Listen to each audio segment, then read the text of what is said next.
Hello കൂട്ടുകാരെ, story റിവ്യൂവിലേക്ക് എല്ലാവർക്കും സ്വാഗതം. മഴത്തോരു മുമ്പേടെ ഇന്നത്തെ കഥയാണ് കേട്ടോ പറയുന്നത്. അങ്ങനെ രാത്രിയിൽ പണികളൊക്കെ ഒതുക്കി അലീന ഡൈനിങ് ടേബിളിൽ വന്നിരിക്കുന്നുണ്ട് കേട്ടോ. അലീനയുടെ മുഖത്താണെങ്കിൽ ഭയങ്കര സങ്കടവും വിഷമവും ഒക്കെയുണ്ട്. ആ സമയത്താണ് കേട്ടോ അവിടേക്ക് കൃഷ്ണമോള് വരുന്നത്. അലീനയെ കണ്ടതും കൃഷ്ണമോൾ ചോദിക്കുന്നുണ്ട്, ചേച്ചി എന്താ ഇവിടെ ഇരിക്കുന്നേ, ഉറങ്ങണ്ടേ? അപ്പം അലീന പറയുന്നുണ്ട്, ഞാൻ ഓരോ കാര്യങ്ങൾ ആലോചിച്ചിരിക്കുകയായിരുന്നു. അപ്പം കൃഷ്ണമോൾ ചോദിക്കുന്നുണ്ട്, ചേച്ചിക്ക് എന്തെങ്കിലും മനപ്രയാസമുണ്ടോ? അത് കേട്ടതും അലീന പറയുന്നുണ്ട്, സങ്കടങ്ങൾ ഒരുപാടുണ്ട്, സന്തോഷങ്ങളും ഉണ്ട്. സങ്കടങ്ങൾ രാത്രി പോലെയാണെങ്കിൽ സന്തോഷങ്ങൾ പകൽ പോലെയാ. ഒരു പകലുണ്ടെങ്കിൽ രാത്രിയും ഉണ്ട്. നീ പറഞ്ഞില്ലേ മേഡം പുതിയ വീട് വാടകയ്ക്കെടുത്ത് അങ്ങോട്ട് താമസം മാറുവാണെന്ന്?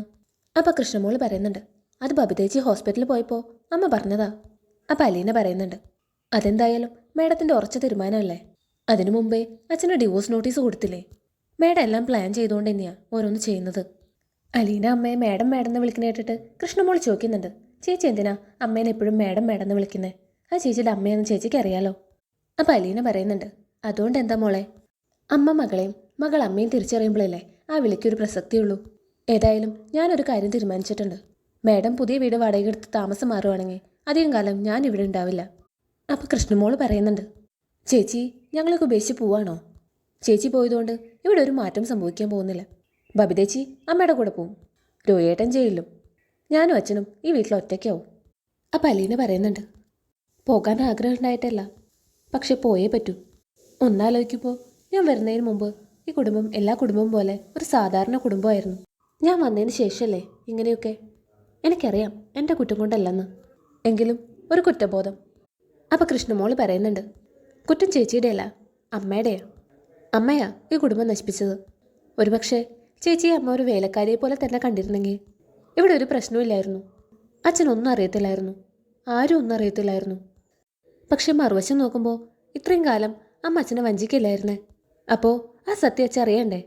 അതല്ലേ നീതി, അതല്ലേ ന്യായം. എന്തൊക്കെ സംഭവിച്ചാലും ചേച്ചി ഇവിടുന്ന് പോവരുത് കേട്ടോ. അപ്പം അലീന പറയുന്നുണ്ട്, ഇല്ല മോളെ, ഞാൻ പോവും, അല്ലെങ്കിൽ ഞാൻ വന്നതിനൊരർത്ഥമില്ലാതെ ആവും. പിന്നെ കാണിക്കുന്നത് മുത്തശ്ശീനെയാണ് കേട്ടോ. മുത്തശ്ശി അങ്ങനെ രാമായണമൊക്കെ വായിച്ചിരിക്കുന്നുണ്ട്. അവിടേക്ക് മനു വരുന്നുണ്ട് കേട്ടോ. മനുവിനെ കണ്ടതും മുത്തശ്ശി കേസിൻ്റെ കാര്യമൊക്കെ ചോദിക്കുന്നുണ്ട്. എന്തായടാ, നമ്മുടെ ഹരിക്കുട്ടനെ ഇറക്കാൻ പറ്റുമോ? അപ്പം മനു പറയുന്നുണ്ട്, അതത്ര എളുപ്പമുള്ള കാര്യമൊന്നുമല്ല. തേങ്ങാമോഷണമൊന്നുമല്ലല്ലോ, പീഡന കേസല്ലേ, ജാമ്യം കിട്ടുമെന്ന് സംശയമാണ്. അപ്പം മുത്തശ്ശി പറയുന്നുണ്ട്, എന്തെങ്കിലും വിവരം അറിഞ്ഞാൽ അത് നീ മുത്തശ്ശി അറിയിക്കണേടാ, നീയല്ലാതെ വേറെ ആരും ഒന്നും പറയില്ല. അപ്പോഴേക്കും ശിവശങ്കരൻ മനുവിനെ വിളിക്കുന്നുണ്ട് കേട്ടോ. അങ്ങനെ മനു പോകുന്നുണ്ട്. ശിവശങ്കരനാണെങ്കിൽ കോടതിയിലേക്ക് പോകാൻ റെഡി ആയിട്ടാണ് നിൽക്കുന്നത്. ഇന്നാണ് ശരണയെ പ്രതികളെ തിരിച്ചറിയുന്ന ദിവസം. അവിടേക്ക് മനു വരുന്നുണ്ട്. അപ്പം മനു അച്ഛനോട് ചോദിക്കുന്നുണ്ട്, ഇത്ര നേരത്തെ പോകണോ? 10 മണിക്കല്ലേ കോടതി കൂടുന്നേ?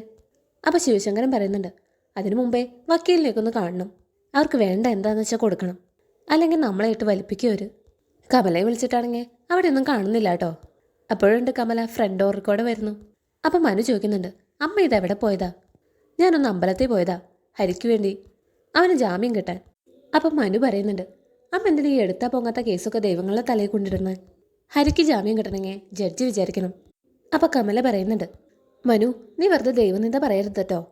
അപ്പം മനു പറയുന്നുണ്ട്, ദൈവനിന്ദ പറഞ്ഞതല്ല, ഇത് പീഡന കേസാണെന്ന് അമ്മയെ ഓർമ്മിപ്പിച്ചതാ. ആദ്യം ഒരു തിരിച്ചറിയൽ പരേഡ് ഉണ്ടാവും, അതിൽ പ്രതികളെ ശരണ്യെ തിരിച്ചറിഞ്ഞാൽ പിന്നെ ജാമ്യം പോലും കിട്ടത്തില്ല. ഇത്രയും നാളും പ്രേമിച്ച് കൂടെ നടന്നതല്ലേ, അതുകൊണ്ട് ഹരിയെ തിരിച്ചറിയാതിരിക്കില്ല. അങ്ങനെ പറഞ്ഞ് മനും ശിവശങ്കരനും ഇറങ്ങാൻ നിൽക്കാണ് കേട്ടോ. അപ്പം കമല ഓടി വന്ന് പറയുന്നുണ്ട്, ശിവേട്ടാ, ആ പെൺകുട്ടി ഹരിയെ തിരിച്ചറിയാണെങ്കിൽ എന്തായാലും രോഹിത്തിനെയും തിരിച്ചറിയാതിരിക്കില്ല. അപ്പം പിന്നെ ബാലേന്ദ്രൻ ഈ ഓടി ഓട്ടൊക്കെ വെറുതെ ആവും. ഇത് കേട്ടതും ശിവശങ്കരന് ദേഷ്യം വരാൻ തുടങ്ങിയിട്ടോ. അയാൾ കമലയോട് പറയുന്നുണ്ട്, കമലെ, ഇവിടെ നെല്ലിക്കരിപ്പുണ്ടോ? ഉണ്ടെങ്കിൽ കുറച്ചെടുത്ത് തളം വെക്കേ, അങ്ങനെയെങ്കിലും സൽബുദ്ധി ഉദിക്കട്ടെ. അപ്പം മനു പറയുന്നുണ്ട്, അമ്മേ, ഈ അസൂയും കുശുമ്പൊക്കെ മാറ്റിവെച്ച് നല്ല മനസ്സോടുകൂടി ഒന്ന് പ്രാർത്ഥിക്കും, ഹരിക്ക് ശിക്ഷ കിട്ടാതിരിക്കാൻ. അല്ലെങ്കിൽ മിനിമം 10 വർഷമെങ്കിലും അവൻ ജയിലിൽ കിടക്കേണ്ടി വരും. അപ്പം ശിവശങ്കരൻ പറയുന്നുണ്ട്, ഇവളോടൊന്നും പറഞ്ഞിട്ട് ഒരു കാര്യമില്ലടാ, നന്നാവാത്തേനാവാ, നമുക്ക് പോവാം. അങ്ങനെ പറഞ്ഞ് മനും ശിവശങ്കരനും പോകുന്നുണ്ട് കേട്ടോ. പിന്നെ കാണിക്കുന്നത് കടപ്പാട്ടൂരാണ് കേട്ടോ. അവിടെ അലീനയാണെങ്കിൽ കൃഷ്ണമോളെ സ്കൂളിലേക്ക് പറഞ്ഞയക്കുന്ന തിരക്കിലാണ്. കൃഷ്ണമോൾ ഇങ്ങനെ കോടതിയിൽ ഓരോ കാര്യങ്ങൾ ചോദിക്കുന്നുണ്ട് കേട്ടോ അലീനോട്. അലീന അതൊക്കെ പറഞ്ഞു കൊടുക്കുന്നുണ്ട്. ചേച്ചി പോകുന്നുണ്ടോ കോടതിയിലേക്കെന്ന് ചോദിക്കുന്നുണ്ട് കേട്ടോ കൃഷ്ണമോള്. അച്ഛൻ്റെ കൂടെ പോകണമെന്ന് പറയുന്നുണ്ട് അലീന. എന്തു തന്നെയായാലും റിസൾട്ട് എന്നെ വിളിച്ച് അറിയിക്കണമെന്ന് പറയുന്നുണ്ട് കൃഷ്ണമോള്. അപ്പോഴേക്കും ബാലേന്ദ്രൻ റെഡിയായി വരുന്നുണ്ട് കേട്ടോ. അത് കണ്ടതും അലീന ചോദിക്കുന്നുണ്ട്, ഇത്ര നേരത്തെ പോണോ അച്ഛാ? 10 മണിക്കല്ലേ കോടതി കൂടുന്നത്? അപ്പോൾ ബാലേന്ദ്രൻ പറയുന്നുണ്ട്, അതിനു മുമ്പ് വക്കീലിനെ ഒന്ന് കാണണം. എന്നാ അച്ഛൻ നിൽക്ക്, ഞാൻ ഇപ്പം തന്നെ റെഡി ആയിട്ട് വരാം. അപ്പോൾ ബാലേന്ദ്രൻ പറയുന്നുണ്ട്, നീ വരേണ്ട ആവശ്യമുണ്ടോയെന്ന് തോന്നുന്നില്ല. എന്തായാലും കോടതി മുറിയെ കയറ്റത്തില്ല നമ്മളെ, അത് വളരെ കോൺഫിഡൻഷ്യൽ ആയിരിക്കുമല്ലോ. പിന്നെ നമുക്ക് പുറത്തുനിന്ന് കാണാം. അപ്പോൾ അലീന പറയുന്നുണ്ട്, അത് സാരില്ല അച്ഛാ, എനിക്ക് ശരണ്യെ ഒന്ന് കണ്ടാൽ മാത്രം മതി. അവളുടെ നോട്ടൊന്ന് കിട്ടിയാൽ മതി. അവൾക്ക് സത്യം പറയാനുള്ള ധൈര്യം കിട്ടുമെന്ന് എനിക്ക് ഉറപ്പുണ്ട്. എന്നാൽ വേഗം റെഡി ആയിക്കോന്ന് പറയുന്നുണ്ട് ബാലേന്ദ്രൻ. അങ്ങനെ അലീന വേഗം റെഡി ആയി വരുന്നുണ്ട് കേട്ടോ. ബബിതോട് വാതിൽ ലോക്ക് ചെയ്യാൻ പറഞ്ഞിട്ട് അലീനയും ബാലേന്ദ്രനും ഇറങ്ങുന്നുണ്ട്. അപ്പോൾ ഇത്രയാണ് കേട്ടോ ഇന്ന് സംഭവിച്ചത്. കൂടുതൽ സീരിയൽ അപ്ഡേറ്റ്സിനായി ഈ ചാനൽ സബ്സ്ക്രൈബ് ചെയ്യുക. താങ്ക്